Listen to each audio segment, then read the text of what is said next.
Hello, welcome to another Musical Heroes. Today I'm going to talk about the Canadian slash British composer and flugelhorn and trumpet player Kenny Wheeler. When did I first get into Kenny Wheeler? Well, I suppose the first album for me, I had to trace it back a little bit. I didn't get into him until I was a little bit older. But the first, my ears were first pricked with Angel Song, which I think came out in '97. And I still adore that album. I love that album so much. It's so beautiful.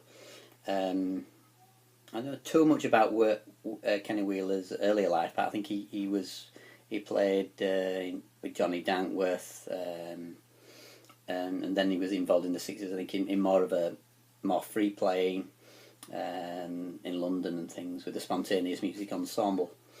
And so I've always loved his lyrical playing, and particularly his compositions. I'm a massive fan of those. So initially, Angel Song was the first one I heard of Kenny Wheeler, and there's a track on there called Nicolette, which is the opening, which I played to death, actually. I used to love trying to play that, and it took me some time to understand that, quite a complex composition. And then I started to trace back the ECM catalogue, so then we end up with this great group that he did with John Taylor, and I have many of these, and Norma Winston, called Azimuth. That's absolutely wonderful and really interesting to check out. Those are the ones from ECM that I love. Around 6. Another one that I love, if you're a fan of Michael Brecker, the sax player, this is really well worth investigating. Double W, which I absolutely love that album as well. There's other ones that came out. There's the Kenny Wheeler Quintet here.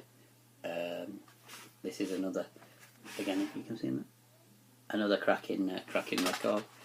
I suppose one of my all-time favourites, and I tried to write big band pieces like this when I was younger, is this one. This is an amazing writing, forward-thinking. It's opalescent. It's absolutely stunningly beautiful, and that's for big band. It's got an amazing big band on it. It's got an amazing set of musicians: John Taylor, Peter Erskine, John Abercrombie, Kenny Wheeler himself, of course, Norma Winston on vocals, Stan Sulzman on the saxophone. An amazing album. And then another big band album that he did. I think I'll have to be corrected, so please put in the comments, you people who may know a little bit more about Kenny Wheeler than me, about his past and things. But I think this might have been this was on ECM, but I think it was a release that was done. So I did already record it, and ECM released it as a birthday, I think. But I mean, I'm not certain. Some people can confirm that for me. This again is beautiful because it's got the Long Time Ago suite, which is absolutely lovely. And in fact, I've got my old composition teacher and big band conductor and leader, Tony Faulkner, was actually the conductor of this project. And I remember, I think actually a friend of mine, Matthew Bourne, who's a pianist, said, well, we both asked Tony if we could go to the recording session of this, and he's like, no chance, which is probably about right, really. So probably wise that we didn't go there, because we'd have just been in awe, really. So that's also a wonderful record. This one's a really interesting one. New High. This is the only time that you'll notice that Keith Jarrett is on this. This is the only time that Jarrett, really from this point forward, was a sideman on other people's projects. He'd done a little bit with on a Gary Peacock Trio album and on a Paul Motion album. Both of those are on ECM, which are great.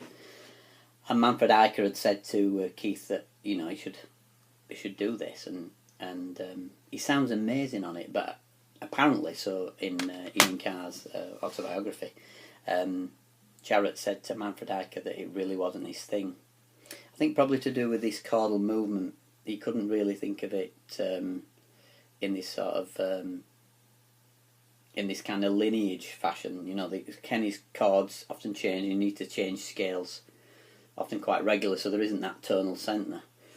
Having said all of that, so there isn't that tonal centre there to tell a narrative that Jarrett wanted to. I'm not really sure. I'm speculating there, but Keith sounds amazing on it, particularly on Smatter, which is a tune I've played many times, which is a wonderful tune. If you haven't heard this album, you should really investigate it. What's interesting for me as a pianist is Keith starts and there's none of his humming.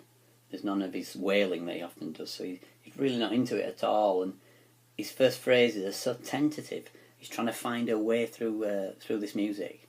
It's amazing, really, that he starts, and then you start to hear this wailing a little bit as he sort of gets into it, trying to find his way through these, suddenly this E major 7, and then this E flat minor, and then going through these different chord changes, these different chord movements. But he does sound amazing on it. He does an amazing solo, just him on his own in the middle of the Smatter, which sounds absolutely fantastic. So I love that album.